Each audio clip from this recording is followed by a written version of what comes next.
Yo, what's up, y'all? It's your man B. I am the brand once again, and I wanted to rap to y'all today about that new documentary that's coming out about Cleopatra.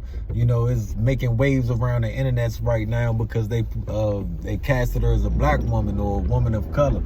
You know, and to be honest, I'll be the first one to tell you that, you know, Cleopatra was not black. She was not African. She was a Ptolemy. She comes from the Ptolemaic dynasty. You know, when Alexander took over Egypt, he installed himself as pharaoh. And what happened is, after he died, his general, who he installed as the person to really look over the province, he took over the title as pharaoh. His name was Ptolemy Soter or something like that. And you know what happened is he became pharaoh, and Cleopatra, she came in through that line. And you know, like Alexander, she's from Macedon, Greece, just like the Ptolemies and everything. And you know, the Greece in particular was pretty much concentrated in Southern Europe and the eastern part of the Mediterranean and Asia Minor. You know, so she could have been a woman of color. You know, Greek was multi-ethnic, but she wasn't an African woman. You know what I'm saying? And people may bring up Shakespeare describing her as a Moor, or you know, describing her as tawny, or you know, Shakespearean pictures of her being dark skinned or something like that.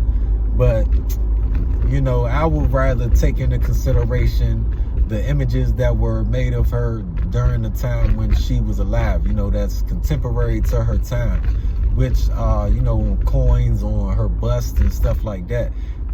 You know, if it's closer to her time, then I think that imagery would be a lot more accurate than what Shakespeare would have. So for real, y'all can, like, Europeans and you know, they can have her. You know, for real, she's not African. You know, she's not black.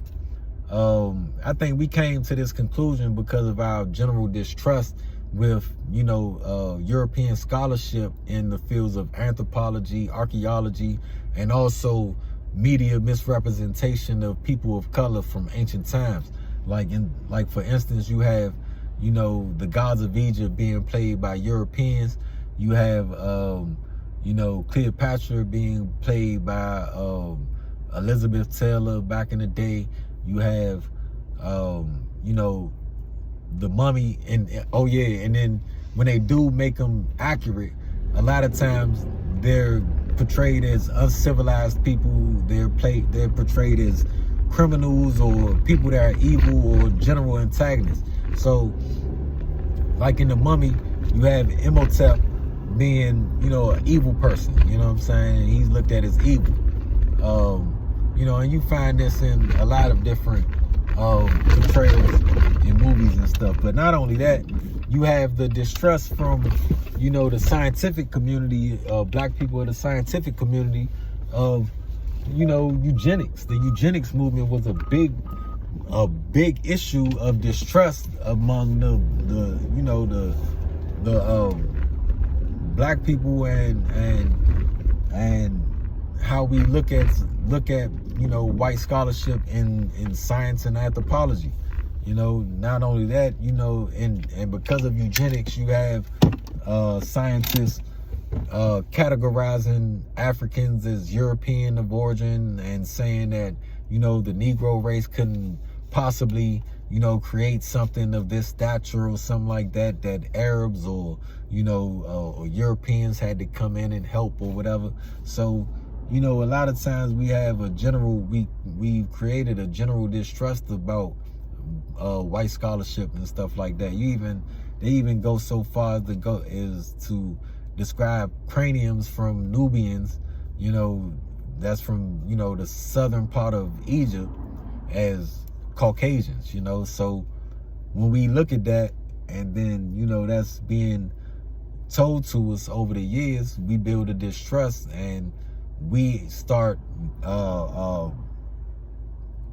interpreting history the way we want to interpret history, you know, through our eyes, through our perception, you know. So a lot of times, this is why we have, you know, people that say Cleopatra is black and stuff like that, even though she's not. But for me, I just feel like, you know, telling the truth, the actual story is always better than the fiction, you know what I'm saying, or the myth that was created from the actual story. You know, they try to pretty it up and stuff like that. And in all honesty, Cleopatra, in all accounts, was not flattering to look at. You know what I'm saying? They say she was pretty big boned, and you know, she had bad skin and stuff like that. It's funny when you look at the accounts of her description and stuff like that. But you know, so like I said, y'all can have her. You know, we'll keep uplifting like Nefertiti, you know, Hatshepsut, Njinga, Amerinus, the Queen of Sheba. You know, we'll uplift people like that. We don't need Cleopatra. But you know, if you wanna comment, if you wanna make a rebuttal, you know, or if you just generally like the content, hit me up, subscribe, like, comment, and it's your man B. I am the brand, and I'm out. Peace.